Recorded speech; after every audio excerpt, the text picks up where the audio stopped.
guys, just a quick video on how to make some homemade laundry detergent. I wrote an article on my website, thenorthernlilac.com. I encourage you to go there to read more about it.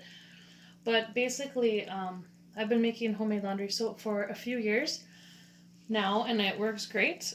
And it's just another way to cut unnecessary chemicals out of your family's life. Less chemicals that they come into contact, the better. I just use 3 ingredients. I use Super Washing Soda by Arm & Hammer,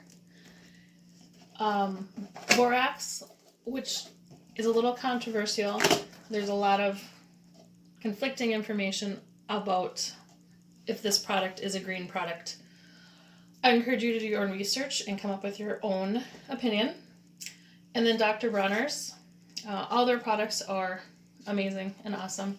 I like to use a lavender scented one just because I do miss the smell sometimes of store-bought laundry detergents. One thing that's great about making your own laundry soap is you know exactly what goes into it. It's these 3 ingredients.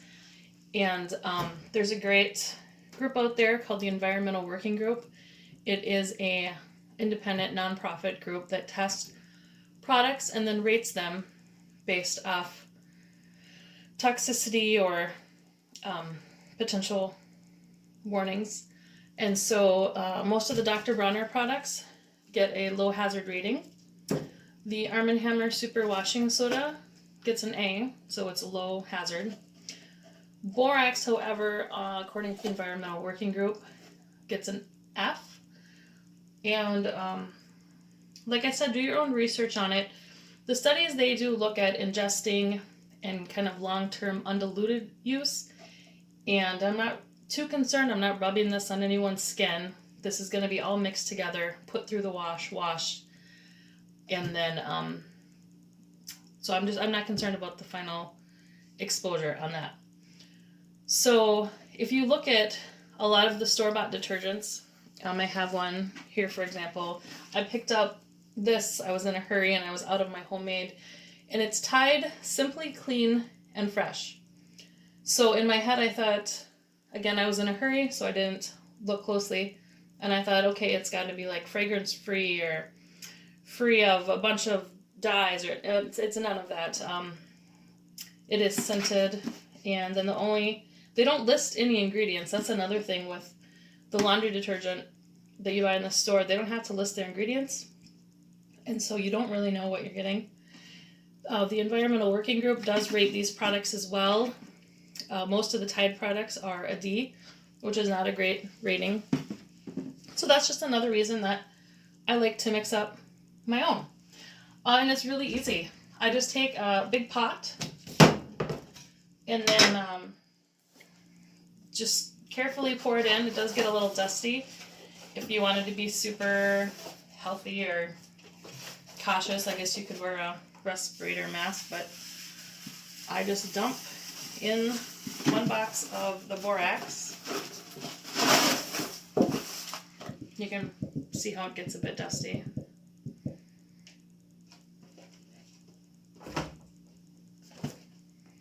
And 1 box of the Arm & Hammer Super Washing Soda.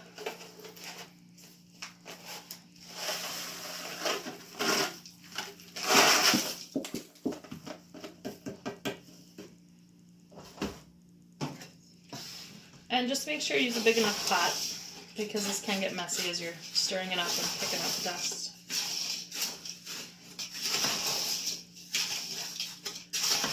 And then the 3rd ingredient that I use is a Dr. Bronner's. You can buy other laundry soap bars, I think. They have unscented ones if you want no scent at all. And then this is the hardest part about this recipe, is you hand grate this. And if you're wondering what you do, you really just take a cheese grater and then you just grate it up. And this is the hardest part. And it can be dangerous. So watch your knuckles.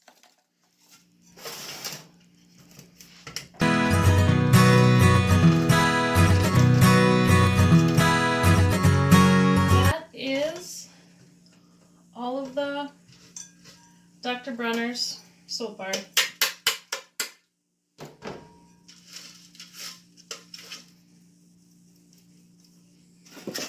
I timed it and I guess it didn't take as long as I thought. It feels a lot longer. It only took me 3 minutes to grate up that bar. So you're going to have a nice flakes, and you just dump them in.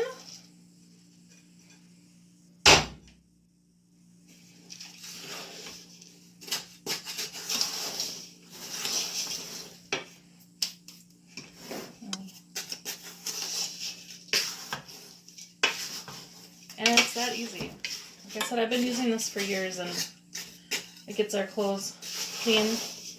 And I have mentioned in other videos, I have 2 little ones. I have an almost 4-year-old and a 2.5-year-old boy. Very messy. And I don't have troubles getting their clothes clean. That's what it looks like when you're done. You can't really mess this up. You can play with the formula too if you want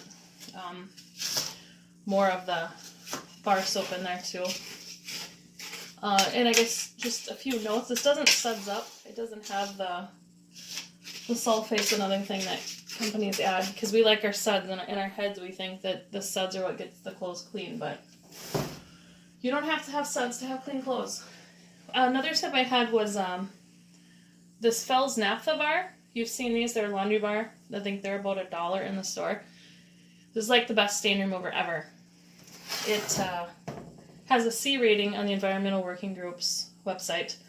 But if I have dirty clothes, you just lay it out, spray it with water, and then rub the bar into the stain. Let it sit for a little bit. If it's a really bad stain or kind of a set-in stain, I'll even soak it in a little bit of water after I've rubbed it and let it sit overnight, and 99% of the time the stain comes out. The only other tip I have is when you store this, you can use any container you want. This is a mason jar with a almost airtight lid. But I also use, if you want to be more thrifty, which I like to be thrifty, this is just an old big pickle jar. And as long as the lid is pretty tight and you keep it tight enough to keep out moisture, then you'll be fine. You just don't want a lot of moisture, humidity building up, because then you're going to have clumpy laundry soap, which isn't the end of the world. It's just a pain in the butt. And I believe that is it. The only other, I had a few other points, is I just think it's better to know what's in our products than to not know. And I think it's crazy that companies don't have to disclose what ingredients they're using.